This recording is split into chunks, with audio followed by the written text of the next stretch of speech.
Hello friends, మిత్రులందరికీ నమస్కారం. Welcome to our channel. ఆంధ్రప్రదేశ్లోని పెన్షన్ లబ్ధిదారులకు సంబంధించి ఒక ముఖ్యమైన సమాచారం. ఫిబ్రవరి నెల పెన్షన్లను ఈ నెల 31వ తేదీన అయితే పంపిణీ చేయబోతున్నారు. ఎందుకంటే ఫిబ్రవరి 1వ తేదీన పంపిణీ చేయాల్సినటువంటి పింఛన్ల పంపిణీ కార్యక్రమం ఆ రోజు జరగదు. ఎందుకంటే ఆ రోజు ఆదివారం అయితే రావడం జరిగింది. 1వ తేదీన ఆదివారం కనుక వచ్చినట్లయితే యాజ్ పర్ పంపిణీ రూల్స్ ప్రకారము ఒక రోజు ముందుగానే పెన్షన్ల పంపిణీ చేయాలి. అలా చూసుకున్నట్లయితే మనకు ఈ జనవరి నెల 31వ తేదీన శనివారం రావడం జరిగింది కాబట్టి ఫిబ్రవరి నెల పెన్షన్లను ఈ జనవరి 31వ తేదీన పంపిణీ చేస్తామని చెప్పి ప్రభుత్వం అయితే చెప్తుందన్నమాట. అలానే మనకు ఫిబ్రవరి 1వ తేదీన ఆదివారము ఆ రోజు పెన్షన్ పంపిణీ డిస్ట్రిబ్యూషన్ అయితే జరగదు. తర్వాత మళ్ళీ తిరిగి 2వ తేదీన అయితే పెన్షన్ పంపిణీ అయితే జరుగుతుంది సోమవారం రోజున. సో ఆ రోజుతో ఫిబ్రవరి నెల పెన్షన్ల పంపిణీ కార్యక్రమాలు అనేవి పూర్తయిపోతాయి అన్నమాట. సో ఇక్కడ మనకు గమనించాల్సిన విషయం ఏంటంటే జనవరి నెలలోనే పెన్షన్ల డిస్ట్రిబ్యూషన్ అనేది జరగబోతుంది. ఫిబ్రవరి నెలకు సంబంధించి ఎవరైనా లబ్ధిదారులు ఫిబ్రవరి నెలకు సంబంధించి ఇంతవరకు 2 నెలల పెన్షన్ కనుక తీసుకోకుండా ఉండినట్లయితే వాళ్ళు వెంటనే కూడా ఈ 31వ తేదీన పెన్షన్ అనేది తీసేసుకోండి. ఓకేనా? సో మీరు 2వ తేదీ వరకు టైం ఉంది కదా అని చెప్పి వెయిట్ చేయవద్దు. ఎందుకంటే సో ఇప్పటికే మీరు 2 నెలల పెన్షన్ అనేది తీసుకోకుండా ఉండి ఉంటారనమాట. సో అలాంటి వాళ్ళకి ఈ సమాచారం ఉపయోగపడుతుంది. అలానే ముఖ్యంగా పెన్షన్ లబ్ధిదారులు కూడా గమనించవచ్చు. ఒక మంచి గుడ్ న్యూస్ అయితే చెప్పవచ్చు. ఒక రోజు పెన్షన్ డిస్ట్రిబ్యూషన్ అనేది జరుగుతుంది అనే దానికి సంబంధించి. ఓకేనా? సో సచివాలయం స్టాఫ్ వచ్చేసి మనకు ఈ జనవరి 31వ తేదీన అయితే పెన్షన్ డిస్ట్రిబ్యూషన్ అయితే చేస్తారు. ప్రతి ఒక్కరు కూడా ఈ ఫిబ్రవరి నెలకు సంబంధించినటువంటి పెన్షన్ అనేది తీసుకోండి. ఓకేనా ఫ్రెండ్స్? నెక్స్ట్ వచ్చేసి ముఖ్యంగా ఈ పెన్షన్ల పంపిణీకి సంబంధించి తేదీలు అయితే ఇవేనమాట.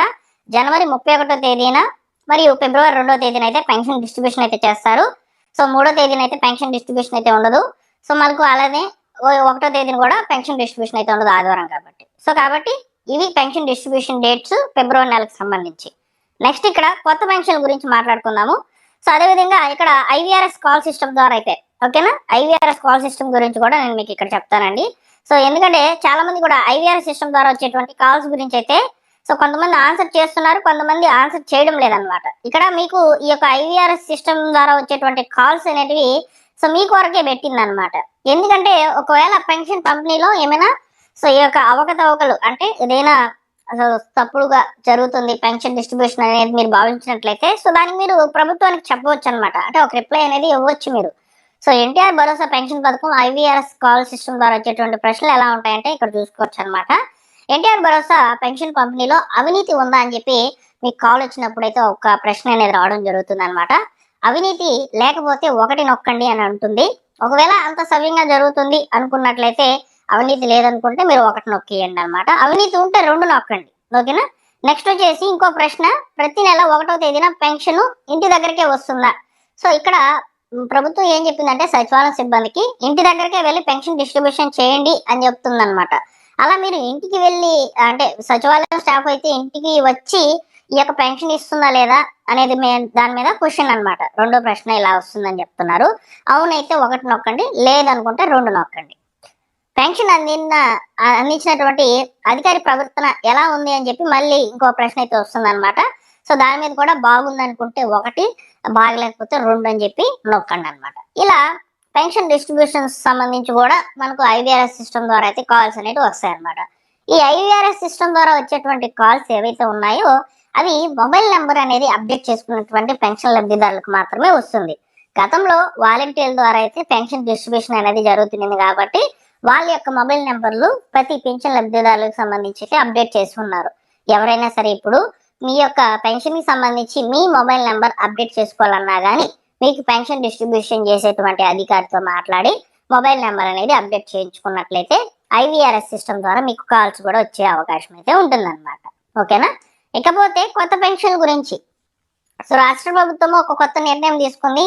ప్రతి జిల్లాకి సంబంధించిన ఇన్ఛార్జ్ మంత్రులు మరియు కలెక్టర్ల యొక్క ఆదేశాల మేరకు సో ప్రతి జిల్లా నుంచి 200 కొత్త పెన్షన్లు తీసుకోవాలని చెప్పి ప్రభుత్వం గతంలోనే సమాచారం అయితే అందించింది అనమాట.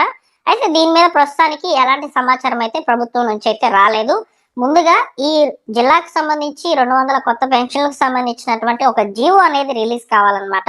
ఈ జీవో రిలీజ్ అయిన తర్వాతనే మనకు ముఖ్యమైన సమాచారాలు అయితే వస్తాయి. అంటే ప్రతి జిల్లా నుంచి 200 కొత్త పెన్షన్లని అంటున్నారు కదా. ఈ 200 కొత్త పెన్షన్లలో కూడా మనకు కొద్దిగా అందినటువంటి సమాచారం ప్రకారము దీర్ఘకాలిక వ్యాధిగ్రస్తులకు, క్యాన్సర్ రోగులకు, దివ్యాంగులకు మాత్రమే అని చెప్పి ఉన్నారు కదా. సో వీళ్ళలో కూడా ఎవరి పర్సంటేజ్ ఎంతవరకు తీసుకోవాలి అనేది, అంటే 200 పెన్షన్లలో కూడా సో 50% ఎవరికి ఇవ్వాలి, 30% ఎవరికి ఇవ్వాలి, 20% ఎవరికి ఛాన్స్ ఇవ్వాలనే దాని మీద ప్రభుత్వము ఒక జీవో అనేది రిలీజ్ చేయాల్సి ఉందన్నమాట. ఆ జీవో రిలీజ్ అయిన తర్వాతనే మనకు సమాచారము వస్తుందన్నమాట ఈ పెన్షన్ల డిస్ట్రిబ్యూషన్ సంబంధించి. మరియు అదేవిధంగా ఈ కొత్త పెన్షన్లకు సంబంధించి, అంటే ప్రతి జిల్లాకు సంబంధించినటువంటి 200 కొత్త పెన్షన్లకు సంబంధించిన అప్డేట్స్ వచ్చే ఛాన్సెస్ అయితే ఉంటాయన్నమాట. సో అప్పటి వరకు వెయిట్ చేయండి. సో ప్రస్తుతానికి కొత్త పెన్షన్లకు సంబంధించి ఉన్నటువంటి లేటెస్ట్ సమాచారం అయితే ఇదేనమాట. సో రాష్ట్ర వ్యాప్తంగా దాదాపు 63 లక్షల మందికి అయితే పెన్షన్ డిస్ట్రిబ్యూషన్ అయితే జరుగుతుందండి. అలానే అపీల్ చేయబడినటువంటి పెన్షన్లు ఏవైతే ఉన్నాయో వాటి మీద కూడా త్వరలోనే నోటీసెస్ అన్ని కూడా క్లియర్ చేస్తామని చెప్పి ప్రభుత్వం అయితే చెప్తుందన్నమాట. త్వరలో వాటి మీద కూడా సమాచారానికి సంబంధించి మనకు ఇన్ఫర్మేషన్ అనేది రావచ్చు అనమాట. సో నేను తప్పకుండా తెలియజేస్తాను. మీరు ఫస్ట్ టైం మన ఛానల్ చూస్తున్నట్లయితే సబ్స్క్రైబ్ చేసుకోండి. పెన్షన్లకు సంబంధించి, ముఖ్యంగా కొత్త పెన్షన్లకు సంబంధించి వచ్చేటువంటి లేటెస్ట్ సమాచారాన్ని మీకు వివరంగా అయితే తెలియజేస్తాను. డైలీ మన ఛానల్ ఫాలో అవ్వండి ఫ్రెండ్స్. మీకు కంటెంట్ అనేది ప్రభుత్వ పథకాలకు సంబంధించి అయితే వస్తుందన్నమాట. మన ఛానల్లో రెగ్యులర్గా చూసే వాళ్ళైతే మీకు అర్థమై ఉంటుందన్నమాట మన ఛానల్లో ఎలాంటి వీడియోస్ వస్తున్నాయి అనేది. సో జెన్యున్గా ఉన్నటువంటి ఇన్ఫర్మేషన్ మాత్రమే ఫార్వర్డ్ చేస్తాను. ఎలాంటి ఫేక్ న్యూస్ అనేది స్ప్రెడ్ చేయడం అనమాట మనము. సో కాబట్టి సబ్స్క్రైబ్ చేసుకొని బెల్స్ మళ్ళీ ఆల్ నోటిఫికేషన్ దానిలో పెట్టుకోండి.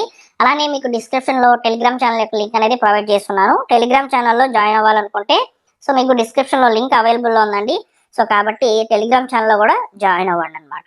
ఓకేనా? Thank you for watching. Like చేసి వీడియోని సపోర్ట్ చేయండి.